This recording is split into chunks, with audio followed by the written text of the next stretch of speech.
स्वतंत्र पर्यवेक्षकों समीक्षा। निर्वाचन कार्य एक सामूहिक कार्य। यह भारतर निर्वाचन कमिशन मार्गदर्शिका आधार में अत्यंत गुरुत्वपूर्ण भाव परिचालना करने निर्वाचन स्वतंत्र पर्यवेक्षक जोगेन्द्र त्रिपाठी निर्देश देते। आज अपराह्न सर्किट हाउस सम्मेलन कक्ष में आगामी निर्वाचन पर जिला प्रशासन प्रस्तुति समय स्वतंत्र पर्यवेक्षक श्री त्रिपाठी अन्यतम स्वतंत्र पर्यवेक्षक रजनीकांत मिश्र, हिमालिनी काश्यप, विवेक कुमार और पुलिस पर्यवेक्षक याराम नागी रेड्डी विभिन्न कार्यर समीक्षा करथिले। प्रारंभ में जिलापाल सिद्धार्थ शंकर स्वाई समस्त को स्वागत सह निर्वाचन पर जिलार प्रस्तुति संपर्क में विशद तथ्य प्रदान करथिले। 17 पुरी लोकसभा आसन रे 7 जन प्रार्थी प्रतिद्वंदिता करुछंती।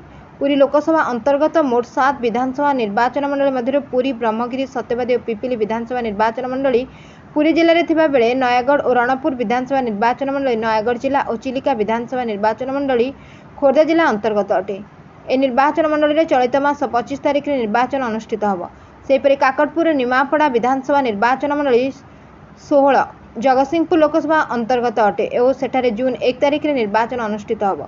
जिलार 14 लाख ऊर्ध्व वोटर 1598 बूथ रे मतदान करेंगे। मतदान हार वृद्धि लक्ष्य समस्त मतदाता मतदान पर स्वीप कार्यक्रम माध्यम अनुरोध करा जायछि। अपरपक्षे आईन श्रृंखला रक्षा निर्वाचन को निरपेक्ष भाव परिचालना करने एसएसटी, वीएसटी भली टीम मान दायित्व रही। चेकपोस्ट धरपकड़ सह निरंतर चेकिंग जारी रही। अकाउंटिंग टीम समस्त प्रार्थी मानकर टिकिनिकी खर्चर हिसाब रखुंट।